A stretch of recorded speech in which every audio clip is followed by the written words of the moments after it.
আমি শুধু লুচি তরকারিটা একটু চেখেছিলাম, কিন্তু পুরো টিফিনটাই খেয়ে ফেললাম। স্কুলে একদিন টিফিনের সময় ছোট্ট সুমনের টিফিন বক্সে ছিল লুচি আর আলুর তরকারি। এই নে, খেয়ে দেখ, খুব মজা হয়েছে। আলুর তরকারিটা দারুণ। কিন্তু খুদে সুমন টিফিন বক্স খুলে দেখল লুচি তরকারি গায়েব। সে অবাক হয়ে ক্লাসের চারদিকে তাকালো।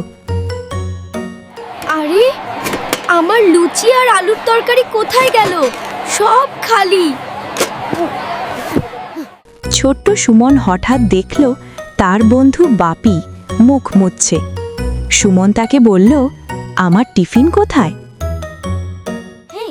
আমার টিফিন কোথায়? ওই দেখো, খালি। খুব টেস্টি ছিল।